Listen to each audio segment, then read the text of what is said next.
Hello and welcome into this Week 0 preview here on the Nate State Show. I'm in my referee jersey here as we're ready to get going here in the 2026 college football season. Just 5 days away. Super excited. We got a great lineup of games and we are going to be picking games here on the Nate State Show today. All 8 games. I'm going to give you my selection each team. But before we begin on that, I do want to hit on just quickly that here on the Nate State Show, we will talk over lines, spreads, some totals too. I do not support gambling if you are gambling to try to win money. I don't think that is a profitable strategy. I think you should only gamble to have fun, quite frankly. If you are gambling to attempt to win money, you're doing it all wrong. Call the helpline or just, quite frankly, stop. If you are doing it for fun, that's fine. I will be giving picks based on some of these Vegas lines here on the show throughout the year. And quite frankly, those are my picks. I'm not telling you whom to pick. I'm just telling you who I picked. And so you can blame me. That's fine. If you decide to follow them and they lost, that is a little bit on me for sure, but it's also on you. So if you are going to gamble, which, may or may not recommend based on how much you think your skills are, and if you think you're going to be able to stop at some point, if you do start losing. If not, I don't think you should be gambling. However, if you are going to gamble, please set your limits. Deposit money into the account and then just disconnect your bank account from it if you need to go that way. I do not support gambling if you're gambling to try to win money. Only do it as an attempt to have a little bit more fun. Throw away some dollars. Gamble dollars are spent dollars, and there's no two ways about that. No ifs, no ands, no buts. Do not gamble unless you're gambling for fun. Bottom line. Okay, let's get into the action now here as we look forward on this absolutely incredible weekend we have coming up. We got just so much fantastic action coming your way. And we start off here in Ireland, North Carolina, and TCU. UNC TCU to begin things off here in Northern Ireland at the Aviva Stadium. Line is TCU minus 7.5. So the Horned Frogs have the advantage going into this game. Clearly, numerically, they do. On roster-wise, they do. Sonny Dykes is a much more established college coach than Bill Belichick. Bill Belichick, obviously, one of the most established football coaches of all time, but he has not cut his teeth yet at the college level. Last year went disastrously. This year does not seem to be that much better. I'm going to take TCU. I'd also take TCU in the points. It always feels like this Ireland game finds up right around 45 points. I think that holds consistent. I would give TCU the 31-14 win here over the Tar Heels of Carolina. San Jose State and USC are next kick. In the Coliseum there, should be a hot one in LA. Minus 38.5 to the Trojans. That is a large number. Can San Jose State cover that number? That is a good question. So what San Jose State does quite well is, the last 2 years, they've produced the number one pass catcher in the sport, numerically. It was Nick Nash just a couple years ago. Last year was one of my favorite names in the sport. It was Danny Scudero. Danny Scudero, what a fantastic name. He led the entire nation in passing, but they don't have that number one receiver this year. So can they establish the run? If they can, they'll cover that number with ease. If they can't and rely on passing too much, like getting third and long all the time, they're going to be punting all the time. This should be USC by a lot, but that number is just impossibly large. Give me San Jose State. NC State and Virginia. I'm going to take the Who's to win and the Who's to cover. Now, here's why. C.J. Bailey returns for NC State. basically no one else does. Now we look at the schedule and we go, that's very manageable, and it is. And we look at Dave Doeren and go, he should be a good coach, and he's all right. But UVA has just proven that they're better than NC State on every facet ever since Tony Elliott has really been able to install that system. Tony Elliott is a good example of why giving coaches more time often is a good thing. His first 3 years there at Virginia were bad. Last year, 11 wins, most wins in program history. And that is a long program history for Virginia, who have been playing football since the 1890s. And so the Hoos, I think, at home, looking to sell at that stadium for the first time since 2008. I think Virginia could win that game. I think they could win by double digits, quite frankly. I'm going to say Virginia by 7, 24-31, Wahoos. Jack State going to the Fargo Dome in North Dakota. NDSU, the 7-point favorite. They're at home.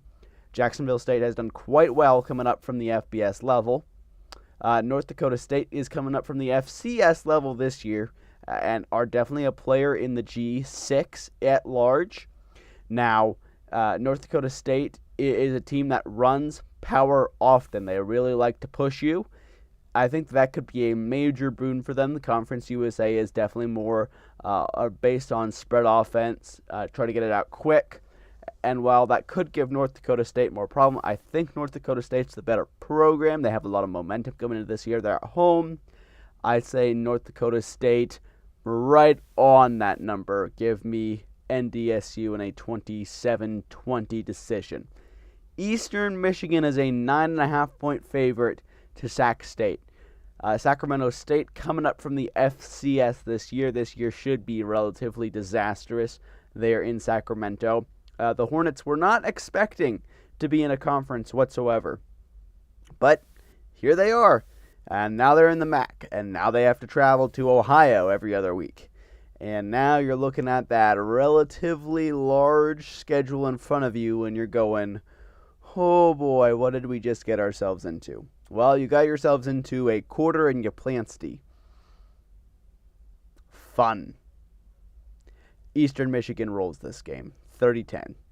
Hawaii at Stanford in the Farm in Stanford, California. Stanford, a 4-point favorite at home here. That's an interesting line.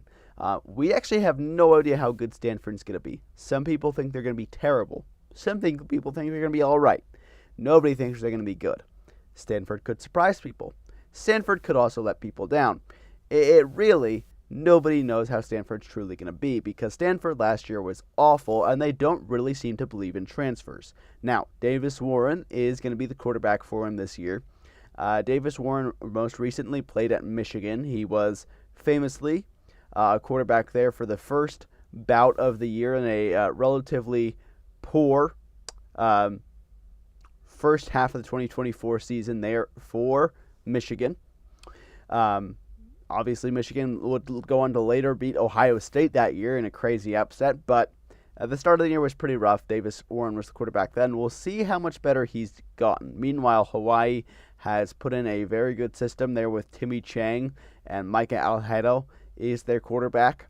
They're going to play the relatively consistent, quick slot offense that they just continue to run there in Hawaii. They train their high school players to run that system. Then when they get to college, they're a well-oiled machine, and they just keep it rolling. Alhedo is a lefty. He could definitely slice up Stanford here. I'm going to take Stanford to win because it's a revenge spot. Revenge spots matter. I think it'll be Stanford's biggest win all year. But Hawaii's going to cover that number. Give me Stanford 20-17. New Mexico State at Florida State. Now, Florida State, I don't believe is going to be a good team whatsoever this year. I think we're looking at a very poor season there in Tallahassee. Don't really have a quarterback, a running game, an offensive line, a defensive line, linebacking and secondary, definite questions. So is special teams. Wide receiver room should be all right, but who's going to throw him the ball? It's all a mess there in Florida State, but it's not as much of a mess at Tallahassee as it is in Las Cruces in New Mexico. That is a walking disaster, a fire pit, a cesspit there in Las Cruces. It's going to be a rough season there in New Mexico. The JUCO transfer market is not as hot as it was about a decade ago. That's what they still rely on there. New Mexico State is still in Conference USA. They don't have really any money to spend. It's going to be tough sledding, an uphill battle, if you will, there for the New Mexico State Aggies. Give me Florida State to win and to cover. It's a 31.5 point spread. I think FSU wins 42-7. Okay, UNLV is a 5.5 point favorite at home in a nightcap there in Allegiant Stadium in Las Vegas, an Allegiant Stadium that should not be sold out in any way, shape, or form whatsoever. So Memphis is going to walk in there feeling probably pretty all right. The Tigers replacing a lot of players who left for Arkansas, but they replaced them with a lot of quite good players, quite frankly. UNLV has a lot of returning talent from an all-right team last year, but they have a pretty tough schedule as far as the G6 goes. A lot of tough road games against G6 programs with at least some pedigree.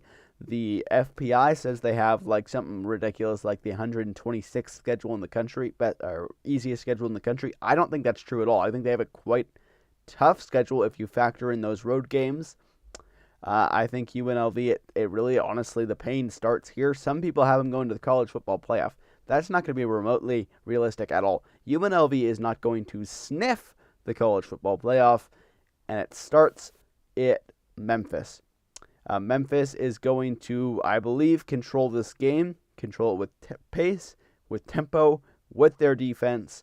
I like the Tigers. I like them to win 31-17 over UNLV and easily cover that number and win outright.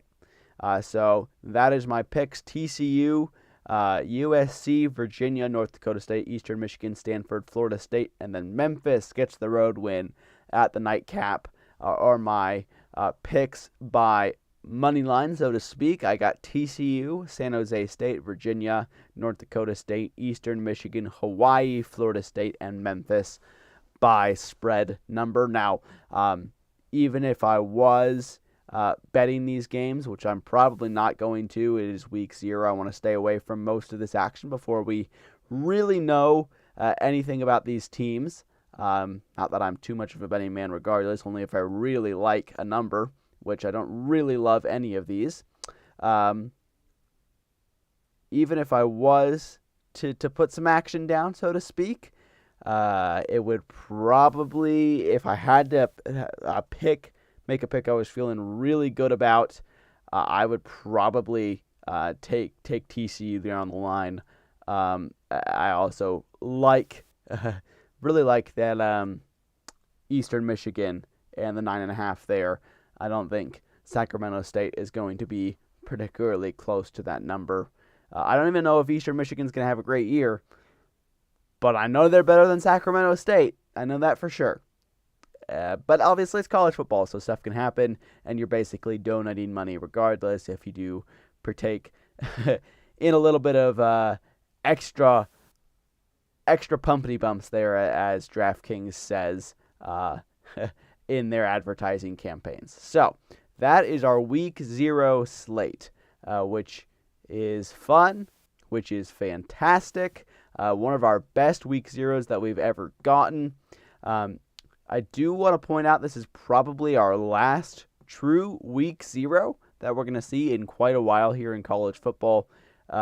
It basically becomes week 1 next year with the updated schedule.